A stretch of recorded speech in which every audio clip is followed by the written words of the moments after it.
I rang the wrong doorbell and changed my entire life. But I didn't know that when I was standing in the hallway of the Zenith Tower on a Tuesday afternoon, exhausted and behind schedule, holding a package that weighed more than it should, and checking my delivery app for the third time. My name is Jasper Hayes. I'm 23 years old, and I'm a delivery driver for QuickShip, which is a fancy way of saying I haul boxes upstairs and fight with apartment building intercoms for 12 hours a day, 6 days a week. I'm also an Omega, low rank, which means my life was always going to be a little harder than everyone else's. But I'm used to hard. The day everything changed started like every other day. My alarm went off at 5 in the morning. I dragged myself out of my twin bed in my studio apartment that smelled like the Indian restaurant downstairs. I showered in water that never quite got hot enough. I swallowed my suppressants with instant coffee that tasted like burnt rubber. And I reported to the QuickShip warehouse by 6:30 to load my van with 123 packages that needed to be delivered across the city by 7 p.m. By 2 in the afternoon, I delivered 76 packages. My feet hurt, my back hurt. I'd skipped lunch because I didn't have time to stop, and I'd skipped breakfast because I'd sent my grocery money to my younger brother Noah for his medication. Noah is 16 and has juvenile diabetes, and our parents died 3 years ago in a house fire, which left me as his guardian and sole provider. The medication is expensive. My delivery job barely covers rent, utilities, his medication, and my suppressants. There's nothing left over for luxuries like food or new shoes or a decent apartment. But I'm not complaining. I'm surviving. That's what I do. The Zenith Tower was my second-to-last stop of the day. Luxury high-rise in the financial district, the kind of building where the lobby has marble floors and the doorman wears white gloves. I delivered here before. Usually I dropped packages with the concierge, but this one was marked, "Signature required, penthouse delivery only." I checked the label, Adrian Blackwood, Penthouse 2. The app showed a map of the building layout with the little pin marking where I needed to go. The doorman recognized me and waved me through. "Elevator to your right, penthouse level." I thanked him and headed to the elevator bank. My van was parked in a loading zone, and I had 15 minutes before I'd get a ticket. I needed to move fast. The elevator had regular floor buttons up to 30, and then 2 special buttons at the top, PH1 and PH2. The labels were worn, the lettering faded. I squinted at my phone. Penthouse 2. I pressed the PH2 button, except I didn't. What I didn't know then, what I wouldn't realize until much later, was that the PH2 button had a short in it. When I pressed it, it stuck for a second, then released. The elevator interpreted that as a double press, which canceled the command. Then, when I shifted my weight and accidentally brushed against the panel with my elbow, I hit PH1. The elevator rose smoothly. I leaned against the wall, closing my eyes for just a moment. I was so tired. Bone-deep, soul-crushing tired. I'd worked 14 days straight because Marcus, another driver, had quit without notice, and our supervisor had begged me to cover his route. I'd said yes, because I always said yes. Because saying no meant risking my job, and losing my job meant losing Noah's medication. The elevator dinged. The doors opened. I stepped out into a private vestibule. Cream-colored walls, modern art, soft lighting, one door, solid hardwood with a brushed steel handle. I rang the doorbell. For a few seconds, nothing happened. Then I heard footsteps, multiple sets of footsteps. The door opened. 3 men stood in the doorway, 3 alphas. I could tell immediately by their size, their presence, their scent, and they were identical. Triplets. All of them easily 6'3", broad-shouldered, dark-haired, devastatingly handsome in the way that made my Omega instincts sit up and take notice, even through my exhaustion. The one in the center spoke first. His voice was deep, commanding. "Can we help you?" I held up the package, trying not to stare. "Delivery for Adrian Blackwood, Penthouse 2? The one on the right stepped forward. His expression was warmer than the others, his eyes a lighter shade of gray. "I'm Adrian Blackwood, but I didn't order anything." I checked the label again. It says A, Blackwood, Penthouse 2, signature required. The one on the left, who had been studying me with sharp, analytical eyes, said, "That's our father. He lives upstairs. You're on the wrong floor." My stomach dropped. Wrong floor. Of course. I looked at the elevator, then back at them. "I'm so sorry." I must have pressed the wrong button. I'll go right now. And that's when it hit me. I don't know how to describe what a pseudo-heat feels like if you've never experienced one. It's like your body suddenly catches fire from the inside. Your skin goes hypersensitive. Your scent glands throb. Your omega instincts, usually quiet under suppressants, suddenly scream to life, demanding things you can't control. I'd been suppressing my heat for 3 months. I was due for a real heat cycle in a week, but I'd planned to take suppressants through it because I couldn't afford to miss work. The stress of the past 2 weeks, the lack of sleep, the skipped meals, the exhaustion, it had all been building. And being this close to 3 powerful alphas, their scents flooding my system was the final trigger. My suppressants failed. I felt the moment it happened. Felt my scent explode outward, grapefruit and vanilla mixing with distress pheromones. Felt my knees go weak. Felt the package slip from my hands. "I'm sorry," I gasped. "I just need to—" The world tilted. I was falling. Strong arms caught me. The warm one. Adrian. His scent wrapped around me, cedar and something sweet. And my omega instincts purred even as my rational brain screamed that this was wrong, this was dangerous. I needed to get away. "He's going into heat," Adrian said, his voice tight with control. "I can smell that," the commanding one said. "Dante, I would learn later." His voice had gone rough. "Get him inside, now." "My van," I mumbled. "I'll get a ticket. I have more deliveries. I can't." "We'll handle it," the analytical one said. "Marcus, right now, you need to get inside." I tried to protest. Tried to say I was fine, I could manage, I just needed to get to my van and take a double dose of suppressants. But my body wasn't listening to me anymore. The pseudo-heat was crashing over me in waves, and all I could do was cling to Adrian's shirt as he carried me through the door. The penthouse was massive. I got vague impressions of high ceilings, floor-to-ceiling windows, expensive furniture. Then Adrian was carrying me down a hallway and into a bedroom. "Guest room," he said, setting me gently on the bed. "You'll be safe here." Safe. That was a funny word. I wasn't safe.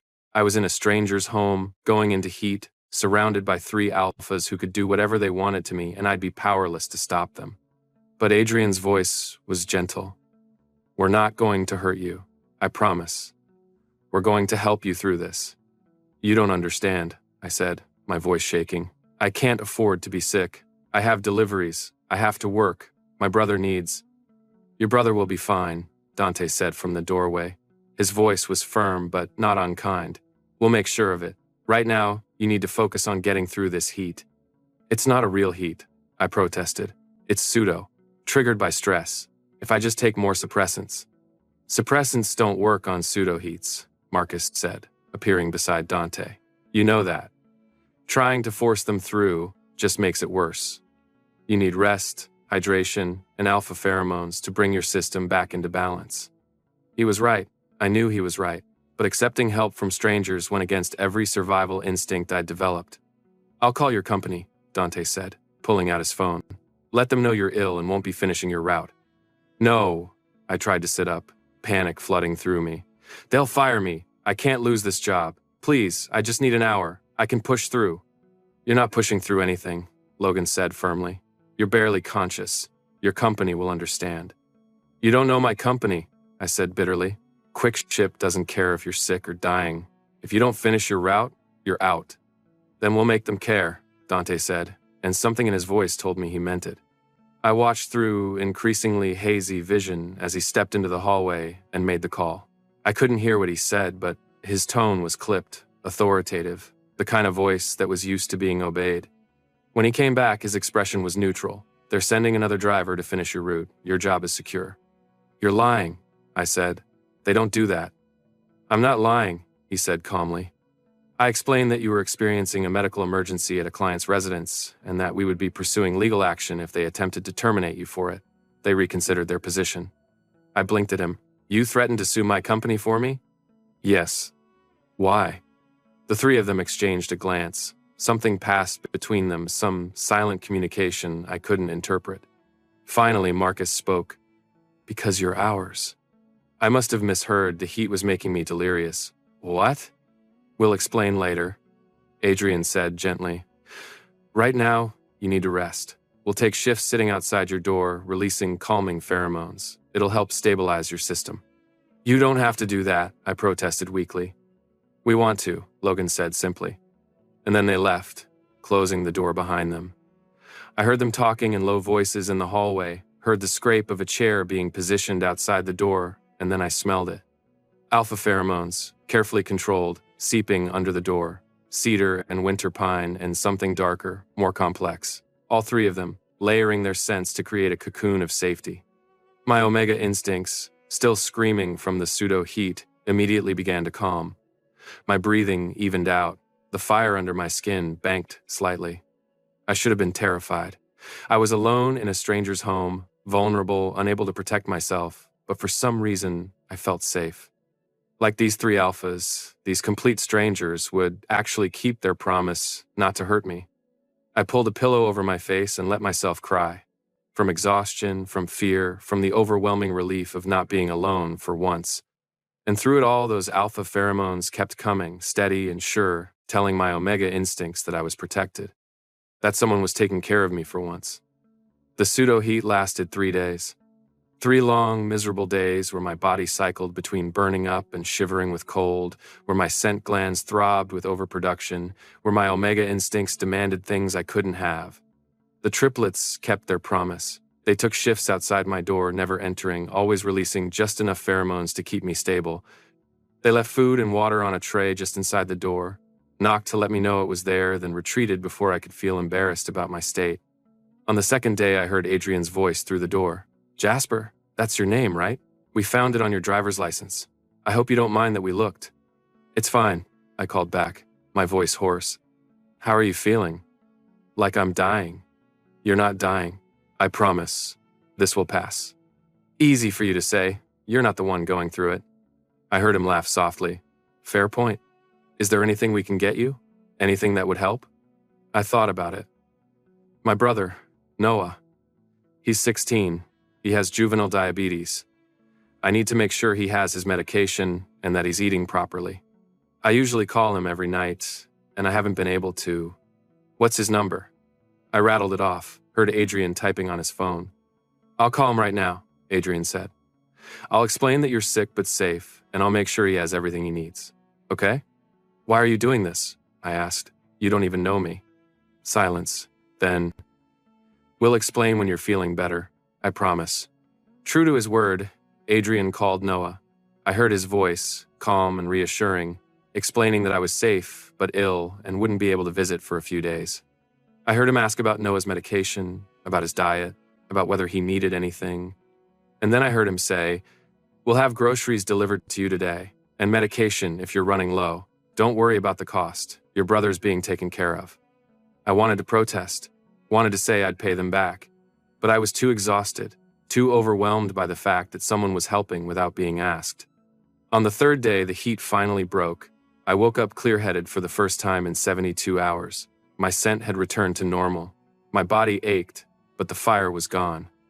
I stumbled out of bed and into the attached bathroom, caught sight of myself in the mirror and winced. I looked terrible. Dark circles under my eyes, my hair a mess, my delivery uniform rumpled and sweat-stained. I needed to leave, needed to get back to my apartment, back to my life. These men had been kind, but I'd imposed on them long enough. I opened the bedroom door carefully. The hallway was empty. I could hear voices coming from somewhere in the penthouse. The living room, maybe. I considered trying to sneak out, but that felt cowardly. They'd helped me. The least I could do was thank them and say goodbye properly. I followed the voices, found myself standing in the entrance to a massive living room. The 3 triplets were there, sitting on an L-shaped leather couch, each of them with a laptop or tablet, clearly working. They looked up when I appeared. Dante stood first. "You're up. How are you feeling?" "Better. Embarrassed. Grateful." I took a breath. "I'm so sorry for the inconvenience. Thank you for helping me. I'll get out of your way now." "Sit," Marcus said, closing his laptop. It wasn't a command, exactly, but it had the weight of one. "We need to talk." "I really should go." "Please," Adrian said, his voice gentle. "Just 10 minutes. Then you can leave if you want to." If I want to. That phrasing was deliberate. I sat. Dante studied me for a long moment. Do you know what happened to you? Why your pseudo-heat was so intense? Stress, I said.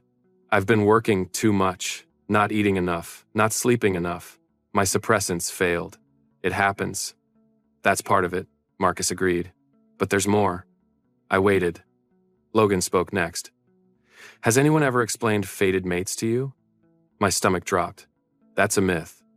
It's not, Dante said quietly. It's rare, but it's real.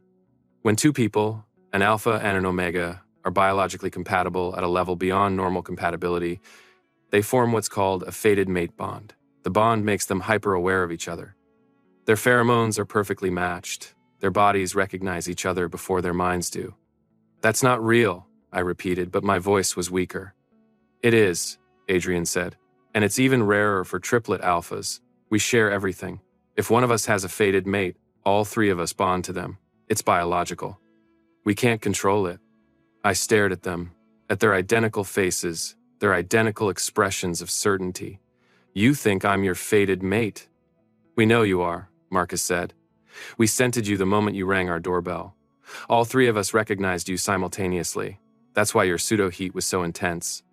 Being that close to your fated mates, having their pheromones surround you without being able to complete the bond, it triggered a biological cascade. That's insane, I said. But even as I said it, I knew it was true. I'd felt it. That pull, that recognition, the way their sense had made my omega instincts sing. We know this is overwhelming, Adrian said. We know you have no reason to trust us. But we're not asking you to accept the bond right now. We're just asking you to consider it. Consider it? I repeated. You're asking me to consider bonding with three strangers? Becoming your mate? Changing my entire life? Yes, Dante said simply. I laughed, but it came out bitter. I'm a delivery driver. I live in a studio apartment that smells like curry. I'm barely making rent. You three are, I gestured around the penthouse. Whatever this is, why would you want me? Because you're ours, Logan said, like it was the simplest thing in the world. Your job doesn't matter. Your apartment doesn't matter. You matter, the person you are. The Omega we're meant to be with. You don't even know me, I protested. Then let us get to know you, Marcus said. Stay here for a week, just 1 week. Let us prove that this bond is real, then decide. I can't stay here for a week. I have to work. I have bills. My brother. We already paid your rent for the month, Adrian said gently. And we set up an account for your brother's medical expenses. He'll never have to worry about medication again. I stood up so fast the room spun. You had no right to do that. I don't need your charity. I don't need you to swoop in and fix my life like I'm some kind of project. It's not charity, Dante said calmly. It's what mates do for each other. They take care of each other. We're not mates, I shouted. I don't even know you. You can't just decide we're bonded and expect me to go along with it. You felt it too, Logan said quietly. Don't lie to yourself. You felt the bond the same way we did. He was right. I had felt it. But that didn't mean I had to accept it. That didn't mean I had to give up my independence, my agency, my life to become someone's Omega. 1 week, Marcus said again. That's all we're asking. If at the end of the week you want to leave, you can. No strings attached. We won't stop you. But give us a chance to prove this is real. I wanted to say no. Wanted to walk out right then. But the truth was I had nowhere to go. My rent was paid, which meant I had no excuse not to. And Noah's medication was covered, which meant I didn't have to work overtime to afford it. And some part of me, the part I was trying very hard to ignore, wanted to stay. Wanted to explore this feeling, this pull, this impossible bond they claimed existed.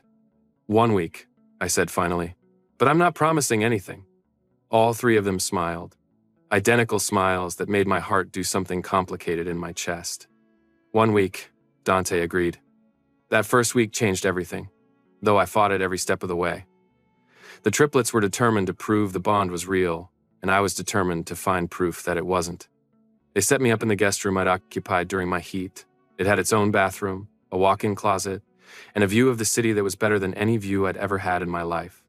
They told me to make myself at home, to treat the penthouse like it was mine. I didn't. I kept my distance.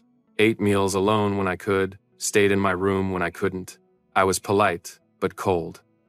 I'd agreed to stay for a week, but I hadn't agreed to make it easy for them. Dante noticed first. He found me in the kitchen at 6 a.m. on the second day, trying to make coffee without waking anyone. He appeared in the doorway wearing sweatpants and nothing else, his dark hair messy from sleep, and I had to actively work to keep my eyes on his face. "You're up early," he observed. "Force of habit. I usually start work at 6:30. You don't have to work this week." "I know. I stopped. I don't know what to do with myself when I'm not working." He moved into the kitchen, reaching past me to grab a mug from the cabinet. His scent washed over me, and I had to step back to keep my distance. "Maybe that's something you should figure out," he said. "What you actually want to do instead of what you have to do. I've never had that luxury. You have it now." He made his own coffee, then surprised me by making a second cup and sliding it across the counter to me. 2 sugars, a little cream, that's how you take it, right? I stared at the cup. "How did you know that?" "I pay attention." That became a pattern. All 3 of them paid attention in ways no one ever had before. Marcus noticed that I never sat in the living room because I felt like I was intruding on their space, so he moved his work setup to the guest room and worked alongside me, making it feel less isolating. Logan noticed that I flinched every time someone moved too quickly, so he started announcing his presence before entering a room. And Adrian, warm, observant Adrian, noticed everything. He noticed that I liked to cook, but never had the ingredients to make anything good, so he started stocking the kitchen with everything I might need. He noticed that I read constantly on my phone because I couldn't afford books, so he gave me access to his audiobook subscriptions. He noticed that my delivery uniform was worn and stained, so he left new clothes in my room, casual things that fit perfectly. "I can't accept these," I said when I found them. "Why not?" "Because I can't afford to pay you back." "I'm not asking you to pay me back. I don't take charity." "It's not charity," he said patiently. "It's a gift from someone who cares about you. You barely know me. Then let me get to know you better." That's how I ended up cooking dinner with Adrian that night. He asked what my favorite meal was, and I told him it was my mother's recipe for beef stew, the one she used to make before she died. He asked me to teach him how to make it. We stood side by side in the massive kitchen, and I walked him through the steps, searing the beef, building the base, adding vegetables at the right time. He asked questions about my mother, about my childhood, about the things I remembered. "She was a teacher," I said, stirring the pot. "Elementary school. She loved kids. Used to bring home stories about her students every night. My dad was a mechanic. He could fix anything. They were good people. They deserve better than dying in a house fire." "I'm sorry," Adrian said quietly. "It's been 3 years. I'm fine." "You don't have to be fine all the time." I looked at him, at his kind gray eyes, his gentle expression. "Yes, I do. Because if I'm not fine, if I let myself fall apart, then Noah has no one. And I can't do that to him." "You have us now," he said. "You don't have to carry everything alone." I wanted to argue. Wanted to say that we weren't bonded, that this was temporary, that I couldn't depend on them. But standing there in the kitchen with the smell of beef stew filling the air and Adrian's steady presence beside me, I couldn't find the words. We ate dinner together that night, all 4 of us around the dining table like we were a family. Dante asked about Noah, about his diabetes, about what treatment looked like. Marcus asked about my education, about whether I'd gone to college, about what I would have studied if I'd had the chance. Logan asked about my hobbies, about what I did for fun when I wasn't working. The answers were depressing. Noah's treatment was expensive and ongoing. I'd never gone to college because I couldn't afford it. I didn't have hobbies because I didn't have time or money for them. But they didn't look at me with pity. They looked at me like they were filing away information, like they were building a database of who I was and what I needed. On the 3rd day, Marcus found me sitting in the living room, staring at my phone. I'd been scrolling through job listings, trying to figure out what I'd do when the week was up. "What are you looking at?" he asked. "Jobs. I can't go back to delivery. I missed too much work. They probably already replaced me." "Would you want to go back?" I considered that. "No, but it's what I know how to do." "What would you do if you could do anything?" "That's not a realistic question. Humor me." I set down my phone. "I always wanted to go to college. Study business maybe, learn how companies actually work, build something instead of just surviving day to day." "Why didn't you?" "Because college costs money I don't have." Marcus was quiet for a moment. Then he said, "What if money wasn't an obstacle? What if you could go to school, study whatever you wanted, build whatever career you could imagine? That's a fantasy. It doesn't have to be." I looked at him, at his sharp features, his analytical eyes.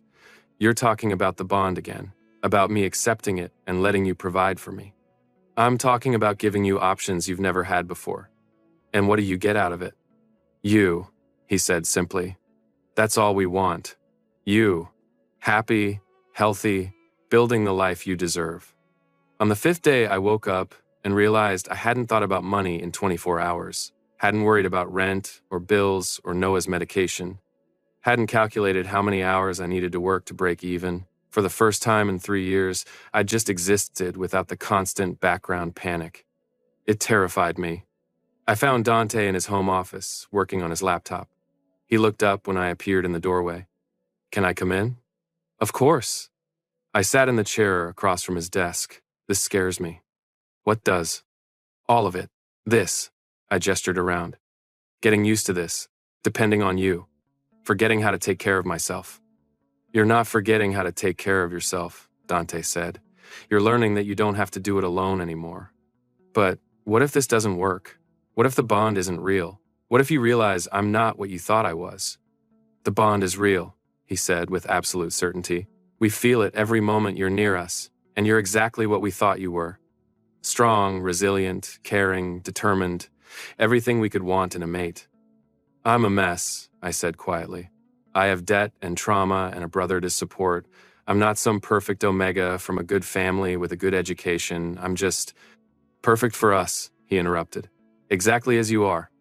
On the 6th day, my real heat arrived. Not pseudo this time, the actual cycle I'd been suppressing with medication. I felt it building in the afternoon, the familiar ache in my scent glands, the rising temperature under my skin. I panicked. Called out for whoever was closest. Adrian appeared in my doorway within seconds. "What's wrong?" "My heat. It's starting. I need suppressants. "You're not taking suppressants," he said firmly. "I have to. I can't go through a heat here. Not with all of you. It's not safe." "It's perfectly safe," he said. "We'll help you through it. You don't understand. A real heat is different from pseudo. It's stronger, more intense. I won't be able to control myself." "We'll control ourselves," Marcus said, appearing behind Adrian. "You're safe with us. We promise. But the bond, if I'm in heat and you're nearby, it'll be impossible to resist." "We're not going to claim you during your heat," Dante said, joining his brothers. "Not unless you explicitly ask us to. The bond doesn't override consent, ever." "But..."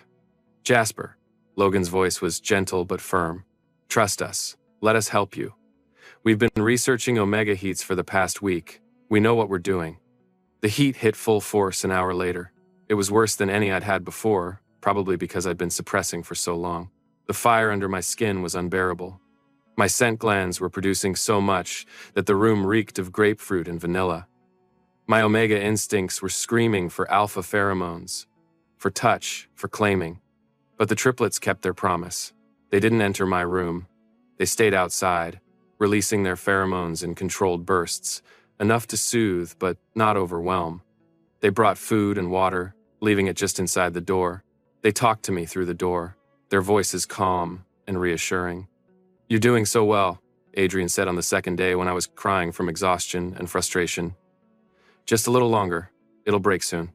I couldn't even finish the sentence. My body knew what it needed.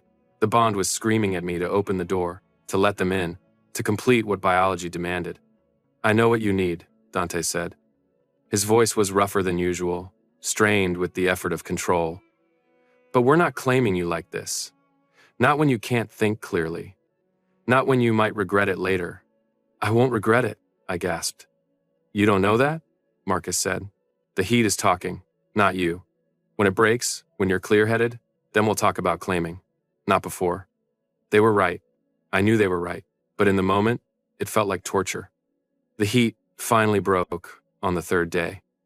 I woke up clear-headed, exhausted, and overwhelmed by what had just happened.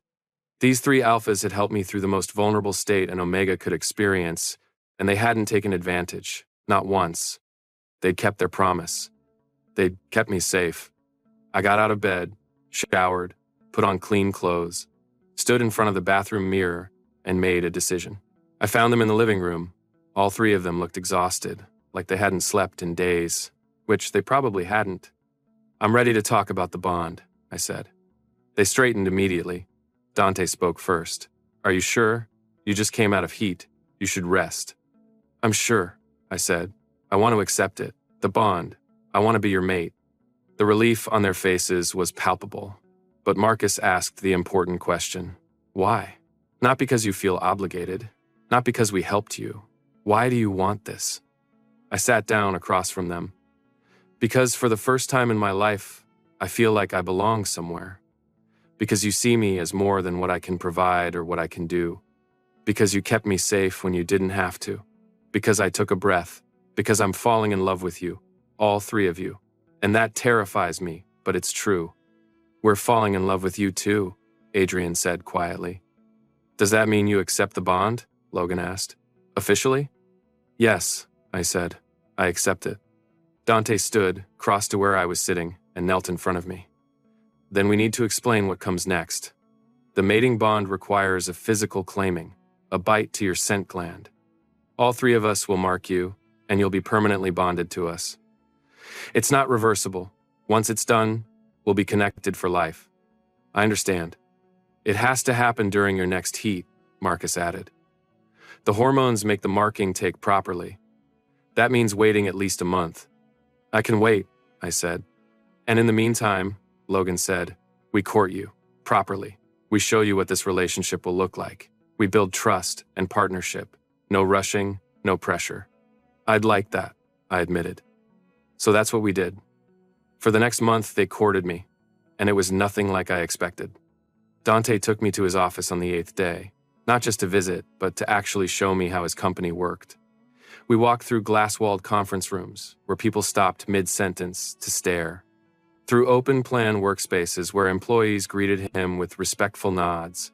Into his corner office with floor-to-ceiling windows that overlooked the entire city. "This is where I spend most of my time," he said, gesturing to the massive desk, the 3 computer monitors, the wall of bookshelves filled with business journals and strategy manuals. "Running Blackwood Industries means making 100 decisions a day. Most of them have consequences that ripple through thousands of lives." "That sounds exhausting," I said. "It is, but it's also exhilarating. Knowing that the choices I make can build something bigger than myself. Can provide jobs, create opportunities, change trajectories." He pulled up a chair beside his. "Sit. Let me show you what we're working on." For the next 3 hours, he walked me through a proposal for expanding into renewable energy.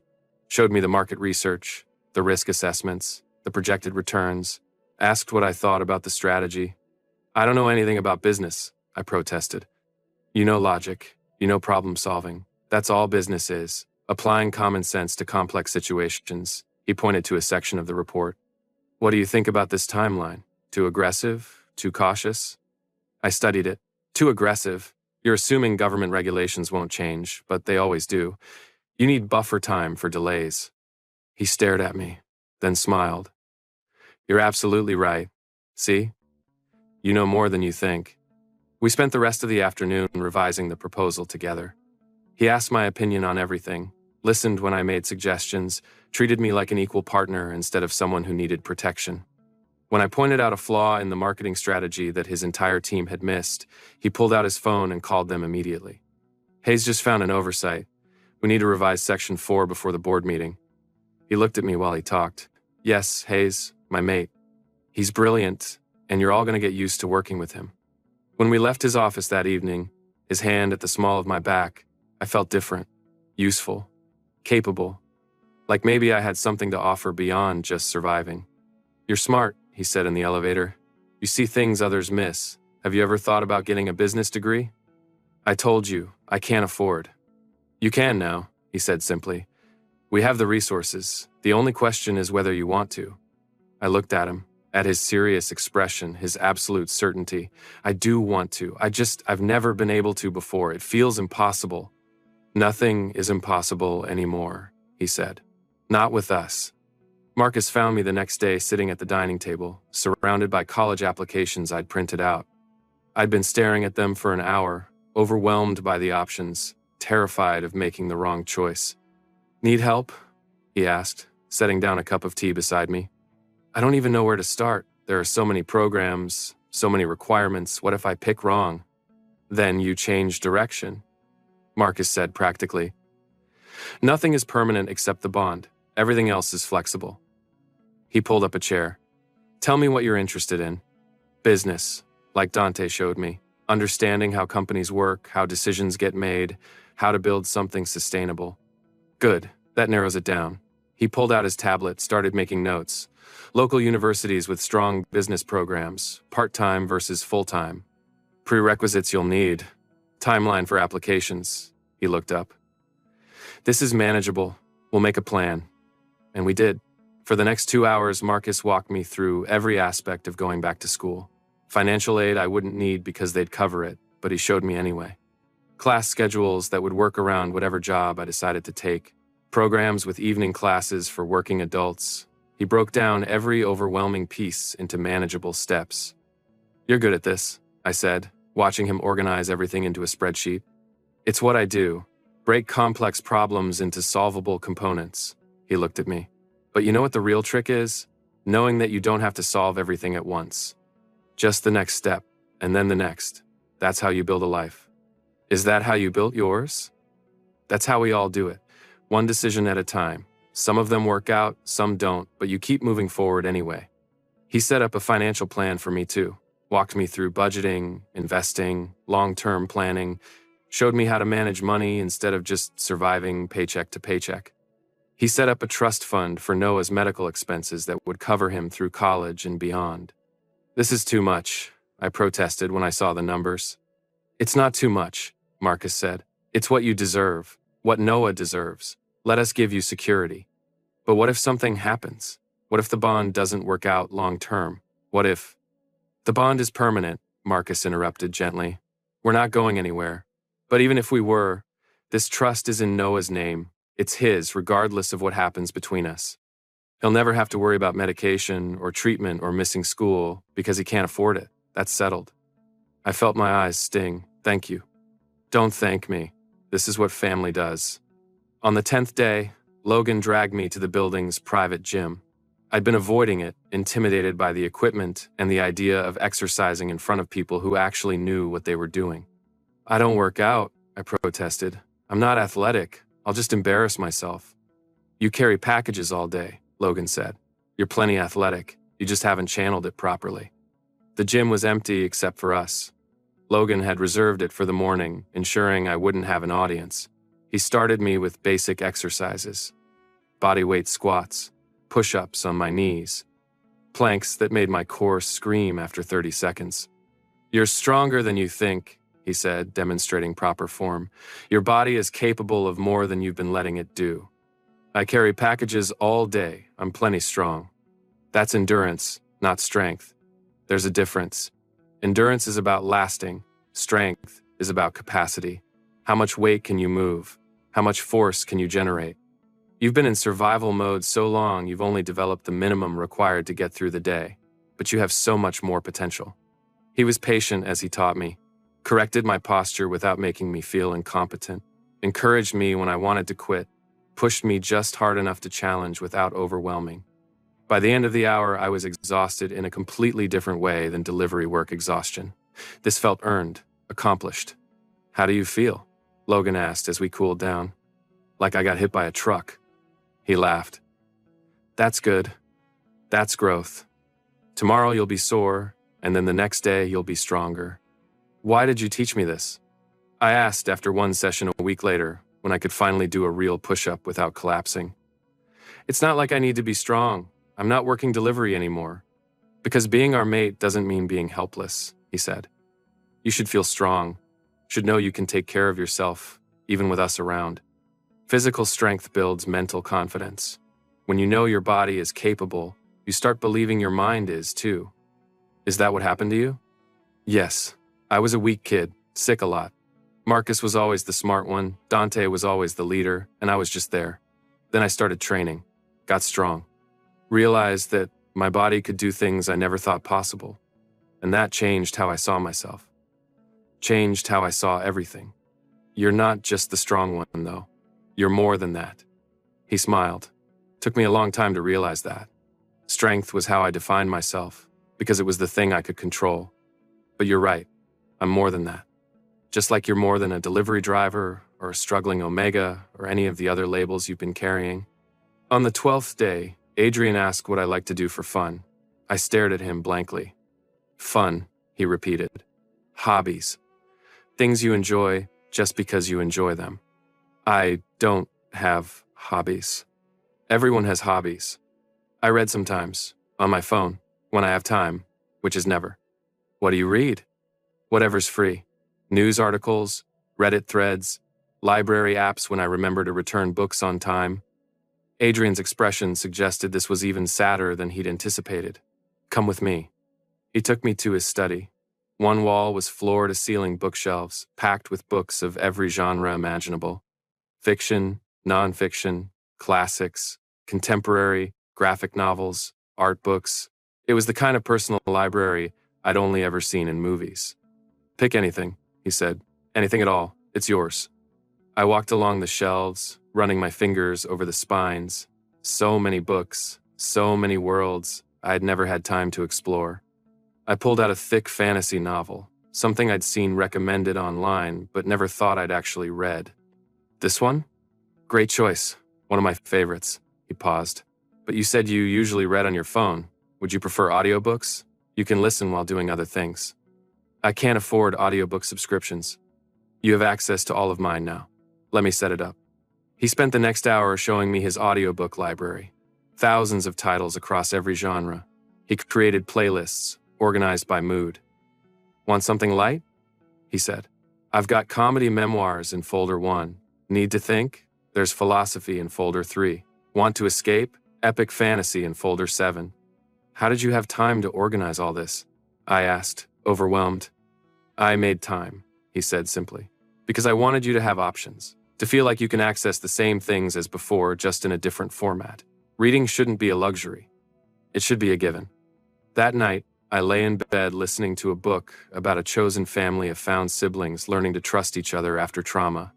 The narrator's voice was soothing, the story was engaging, and for the first time in years, I was doing something purely for pleasure. Not for education, not for work, not for survival. Just because I wanted to. Adrian knocked on my door around 10. How's the book? Good. Really good.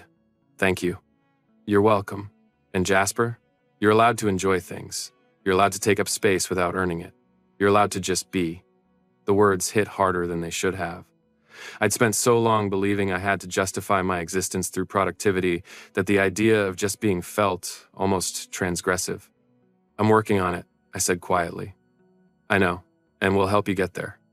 On the 15th day, Noah called. I'd been talking to him regularly, but always with the triplets nearby. This time, I answered in my room with the door closed. Jasper, are you okay? You sound different. Different how? I don't know. Less stressed, like you're actually breathing instead of just surviving. I laughed. I am breathing. For the first time in a while. They're treating you good? The alphas? They're treating me great. Better than great. Good. Because if they weren't, I'd find a way to kick their asses even though they're huge and I'm scrawny. You're not scrawny. You're average height for your age. I'm 5'6". That's scrawny. You're 16. You'll grow. Will you bring them to meet me? Your mates? I want to see who's taking care of my brother. My throat felt tight. You want to meet them? Of course I do. They're family now, right? That's how mating works? Yeah, that's how it works. Then bring them. This weekend. I'll make dinner. Well, I'll order pizza, but I'll pretend I made it. I laughed through the tears I was trying to hide. Okay, this weekend. I told the triplets that night. They immediately started planning. Dante asked what Noah liked, whether there were any foods to avoid because of his diabetes. Marcus researched the best endocrinologists in the city, just in case Noah needed better care. Logan asked if Noah liked sports, if there was anything he could teach him. You don't have to do all this, I said, watching them coordinate like they were planning a military operation. He's your brother, Dante said. That makes him our family. We take care of family. That weekend, We drove to Noah's apartment. It was smaller than mine had been, in a worse neighborhood, with stairs that should have been condemned years ago. I felt embarrassed showing them where my brother lived, this run-down place that screamed poverty. But they didn't flinch, didn't judge, just followed me up the stairs and waited while I knocked. Noah opened the door, took one look at the 3 identical massive alphas crowding the hallway and said, "Holy shit, you weren't kidding about the triplets." "Language," I said automatically. "I'm 16, I'm allowed to swear, and they're," he gestured vaguely, "huge. How am I supposed to not swear?" Dante laughed, actually laughed. "It's fine. We get that reaction a lot. You must be Noah." "Yeah, you're the alphas taking care of my brother?" "Yes," all 3 of them said together. Noah studied them for a long moment, then nodded. "Good, he deserves it. Come in." I ordered pizza, but I can't promise the place is clean. The apartment was small but tidy. Noah had clearly tried to make it presentable. The triplets settled onto his battered couch like it was their penthouse furniture. Asked about his school, his friends, his plans for college, treated him with genuine respect instead of the condescension teenagers usually got from adults. Marcus pulled Noah aside while the pizza was being served. I watched them talk in the kitchen, Marcus asking questions about Noah's diabetes management, Noah explaining his routine. When they came back, Marcus said, "We'd like to set you up with an endocrinologist I know, best in the city. He specializes in adolescent diabetes and has some new treatment protocols that might help." "I can't afford," Noah started. "You're not paying," Marcus said firmly. "Your family. Family doesn't pay." Noah looked at me, his eyes wide. I nodded. "It's okay. Let them help." After dinner, Logan asked if Noah wanted to shoot hoops at the court down the street. They left together, Logan shortening his stride to match Noah's pace, talking about basketball statistics and whether the local team had any chance of making playoffs this year. "He's good with kids," I said to Dante. "He's good with people he cares about," Dante corrected. "And he cares about Noah because Noah matters to you." When Logan and Noah came back, sweaty and laughing, Noah hugged me goodbye and whispered, "They're good, Jasper. Really good. Don't let them go." "I won't," I promised. 4 weeks after I accepted the bond, my heat arrived again. This time, I was ready. This time, I wanted it. The triplets prepared everything. Comfortable nest of blankets in Dante's massive bed, food and water nearby, soft lighting, everything I could need. "Are you sure?" Dante asked one last time before it started. "Once we claim you, there's no going back." "I'm sure," I said. "I've never been more sure of anything." The heat hit, and this time, they came to me. All 3 of them, surrounding me, their scents mixing into something intoxicating. They took care of me through the worst of it, their touch gentle but firm, their presence exactly what my omega instincts craved. And when the time was right, when I was clear-headed enough to consent but still deep in heat hormones, they claimed me. Dante first, his bite firm and possessive on my right scent gland. Then Marcus, precise and careful on my left.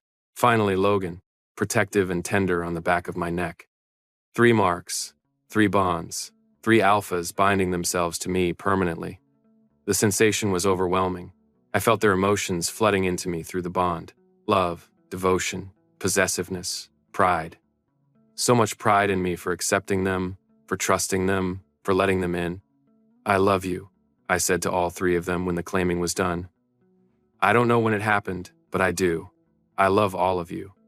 "We know," they said together. We felt it through the bond. The months that followed were an adjustment. I moved into the penthouse, officially. Not the guest room, but their shared master suite. A massive space with a bed big enough for 4, a closet that had been reorganized to include my things, a bathroom with more amenities than my entire apartment had contained. The first week was strange. I kept waking up disoriented, reaching for walls that weren't where they used to be, walking into furniture I hadn't memorized yet, but the triplets were patient. They'd wake up when I stumbled in the dark, guide me back to bed, hold me until I fell asleep again. "You'll get used to it," Adrian said one morning after I'd knocked over a lamp at 3 a.m. "Give yourself time." I enrolled in college, business management program at the local university. The application process was surreal. I'd spent years believing college was impossible, and now I was sitting in an admissions office filling out paperwork while Marcus negotiated the details with the registrar. "We can get you in for spring semester," the admissions counselor said. "It's unusual to start mid-year, but given your circumstances and your test scores, we can make an exception." My test scores. I'd taken the placement exams expecting to fail, expecting to need remedial classes, expecting proof that I wasn't cut out for this. Instead, I'd scored in the 90th percentile. The counselor had looked at me with surprise. "These are excellent scores. Have you considered our honors program?" I hadn't, but Marcus had. And suddenly I was enrolled in advanced classes with students who'd been preparing for college their whole lives, while I'd been preparing for nothing but survival. The first day of classes, I sat in the back row of Business Management 301 and tried not to hyperventilate. Everyone around me looked so confident, so prepared, so like they belonged here. I felt like an imposter, like someone would figure out I didn't deserve to be there and throw me out. Then the professor called on me to answer a question about market analysis, and I answered based on what Dante had taught me during our afternoons in his office. The professor paused. "That's exactly right. Excellent analysis of risk versus reward factors. Maybe I did belong here after all." The first semester was brutal. I'd underestimated how much work college required, reading assignments that took hours, papers that needed to be perfect. Exams that tested not just memorization, but actual understanding. I spent every evening at the dining table surrounded by textbooks, highlighters, notes, scrawled in margins. The triplets adapted their schedules around mine. Dante started working from home, more so he could answer questions when I got stuck on economic theory. Marcus helped me create study schedules that maximized retention. Logan made sure I ate and slept and didn't burn out from pushing too hard. Adrian brought me tea at midnight when I was cramming for exams and sat beside me in comfortable silence while I worked. "You're going to make yourself sick," Dante said one night when he found me still studying at 2 a.m. "I have an exam tomorrow. I need to be ready." "You're already ready. You've been studying for 6 hours. Your brain needs rest." "But what if I fail?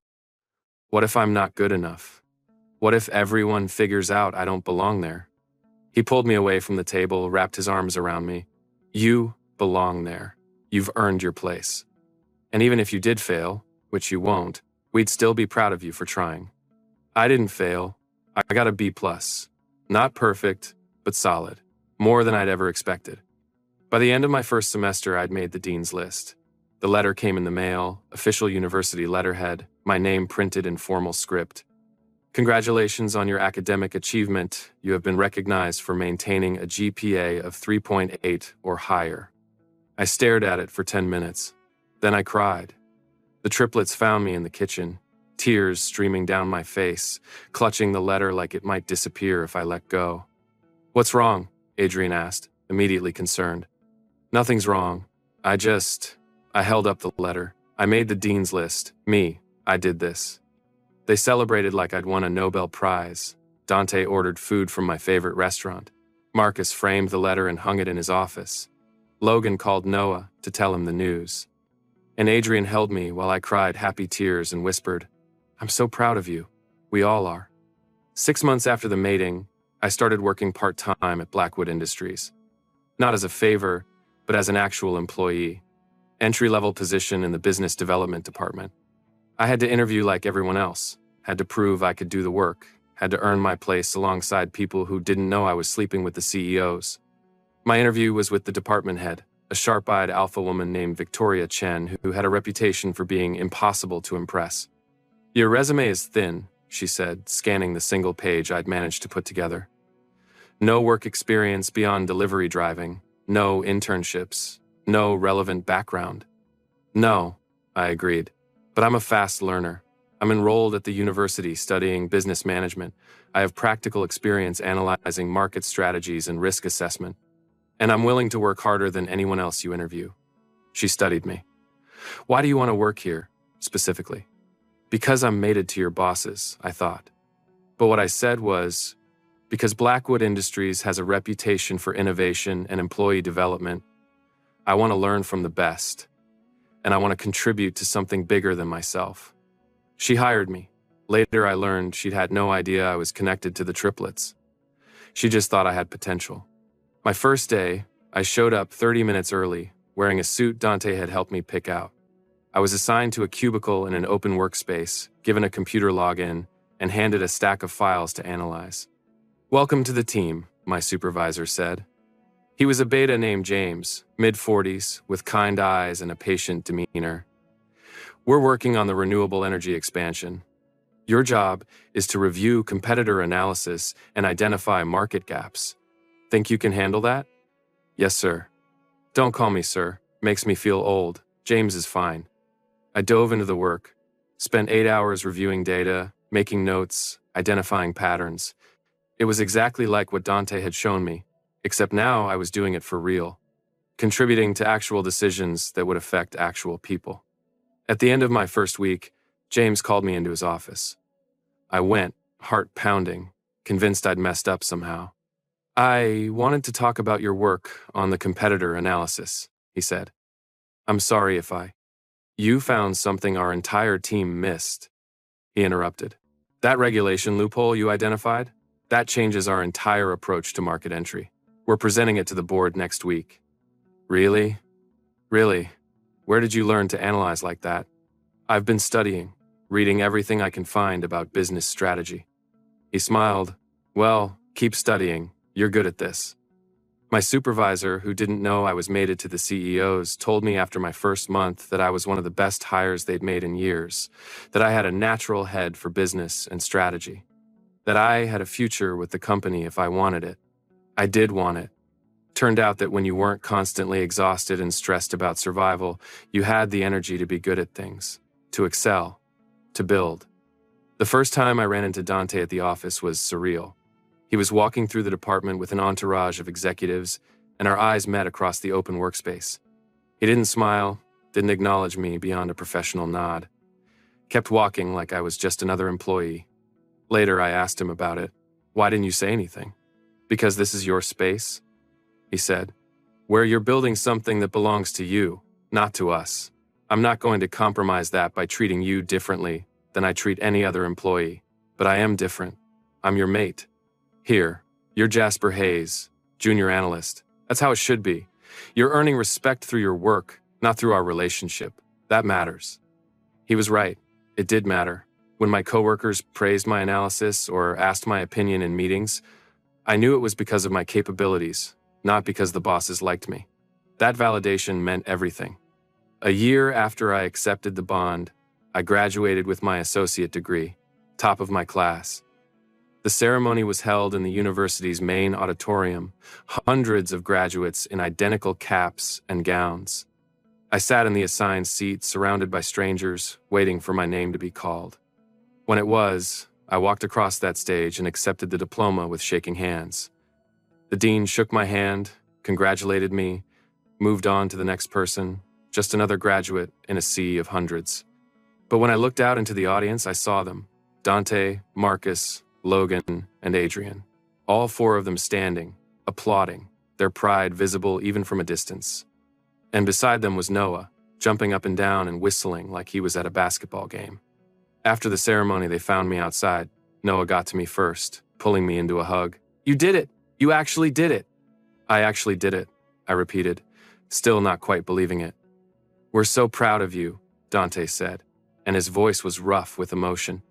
That night, they threw me a party.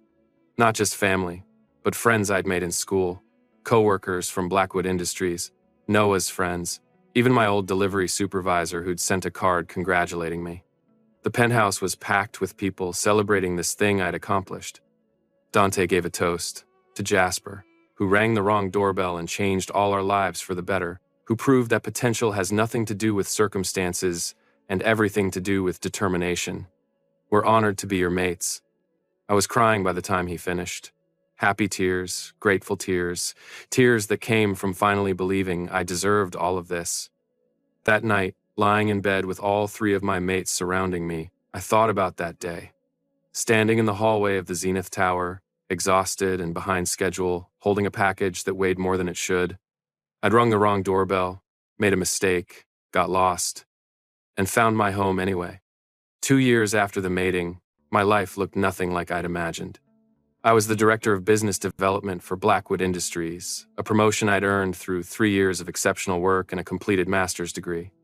I had an office with my name on the door, a team of analysts who reported to me, and a reputation in the industry as someone who could spot market opportunities others missed. The day I was promoted, I stood in my new office looking out at the city skyline and thought about the delivery driver who'd been too exhausted to afford lunch, about the Omega who'd believed his life would never be more than survival, about the person I'd been before I rang that wrong doorbell. That person felt like a stranger now. "How does it feel?" Marcus asked from the doorway. "Surreal, like I'm going to wake up and find out this was all a dream." "It's not a dream. You earned this. Every step of it. I couldn't have done it without you, without all of you." "You could have," he said. "It would have taken longer, been harder, but you would have found your way eventually. We just gave you the resources to do it faster." I turned to face him. "Do you ever regret it, taking in a broke delivery driver who collapsed at your door?" "Every day," he said with a completely straight face. My heart stopped. Then he smiled. "I'm joking. We've never regretted it, not even for a second. You're the best thing that ever happened to us." That evening, we had dinner together like we did every night.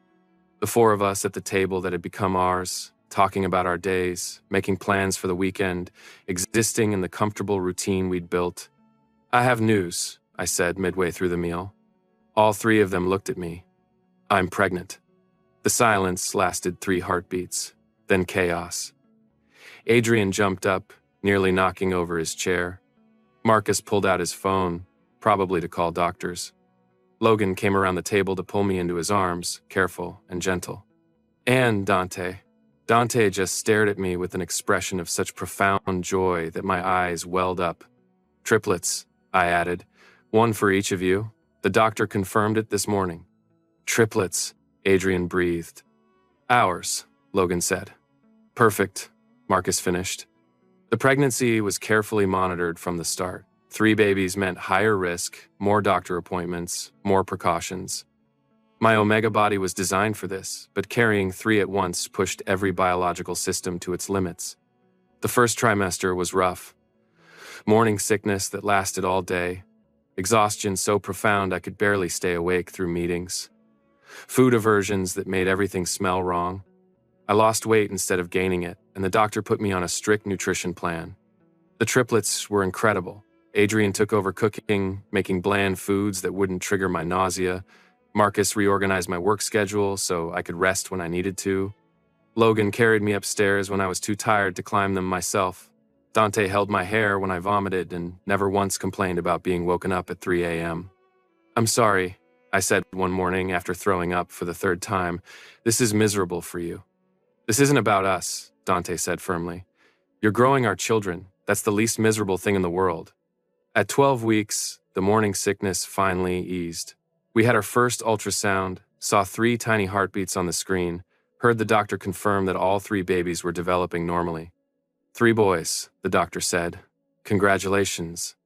3 sons, 1 for each of my mates. The perfection of it made me cry right there in the examination room. The second trimester was easier. My energy returned. My appetite came back with a vengeance. I started showing, my Omega body adapting to accommodate 3 growing babies. My stomach expanded faster than I'd expected, and by 20 weeks, I looked like I was about to pop. "You're beautiful," Adrian said one night, his hand resting on my swollen belly. "I'm huge. You're pregnant with our sons. That's the most beautiful thing I've ever seen." The baby started moving at 18 weeks, little flutters at first, then actual kicks. The triplets were obsessed, constantly touching my stomach, talking to the babies, feeling for movement. "Do you think they can hear us?" Logan asked one night, his face pressed against my belly. "The doctor said they can, after 20 weeks. Then I'm going to tell them about their dad, about you, about how brave you are and how much we love you and how excited we are to meet them." He did, every night. All 3 of them took turns talking to my stomach, telling stories, making promises about the life we'd build together. The 3rd trimester was hard. My body struggled under the weight, my back ached constantly, my feet swelled. I couldn't sleep comfortably no matter what position I tried. Simple tasks like tying my shoes became impossible. But the triplets were there for everything. Marcus bought me a special pregnancy pillow that supported my entire body. Logan gave me foot rubs every night. Adrian made sure I ate enough protein and took my prenatal vitamins. Dante handled everything I couldn't, from putting on my socks to reaching items on high shelves. At 34 weeks, my doctor ordered bed rest. 3 babies is a lot of strain. We need to get you as close to full term as possible. I argued. I had work to do, meetings to attend, a department to run, but the doctor was firm. Your job right now is growing these babies. Everything else can wait. So I spent 6 weeks on the couch, watching TV, reading books, going slowly insane from boredom. The triplets worked from home, keeping me company, making sure I didn't go stir crazy. At 37 weeks, I went into labor. It started at 4 a.m. with contractions that woke me from sleep. I lay there for 20 minutes, timing them, before shaking Dante awake. It's time. He was alert instantly. Time? Labor time? Yes. Within minutes, all 3 of them were awake, dressed, moving with practiced efficiency. We'd been through the plan 100 times. Logan called the doctor. Marcus grabbed the hospital bag. Adrian helped me to the car. Dante drove, breaking several traffic laws to get us to the hospital in record time. The labor was long. 12 hours of contractions, of pain, of exhaustion. The doctors monitored everything carefully. 3 babies meant triple the risk, triple the complications. But my Omega body was strong, designed for exactly this purpose. The triplets stayed with me through all of it, held my hands, wiped my forehead, told me I was doing great even when I wanted to give up. At 4:32 p.m., our first son was born. 7 pounds, 2 ounces, screaming and perfect. At 4:39 p.m., our second son arrived. 6 pounds, 15 ounces, quieter but just as perfect.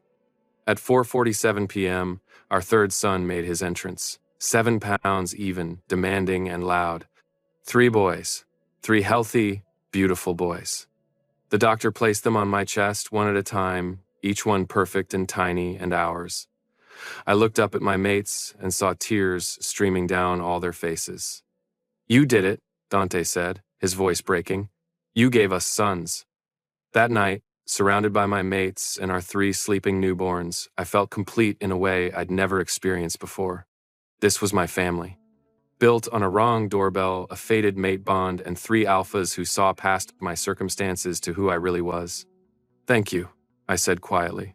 For what? Dante asked. For not letting me leave. We could never have let you leave, he said. You were always meant to be here. We just had to wait for you to ring the wrong doorbell. Thank you for joining Jasper Hayes' journey from wrong doorbell to forever home, from surviving to thriving, from delivery driver to beloved mate and father. If this story of accidental discovery, fated bonds, and 3 alphas who recognized their Omega before he recognized himself touched your heart, hit that like button and subscribe for more BL Omegaverse stories. Drop a comment telling me which moment made your heart race. Was it when Jasper collapsed and they caught him, when they protected him through his heat without claiming, or when he finally accepted the bond? Until next time, remember, sometimes the wrong address is exactly where you need to be. Sometimes getting lost leads you home, and sometimes the best things in life happen when you ring the wrong doorbell. Love finds us in the most unexpected places, and fate doesn't care about your delivery route.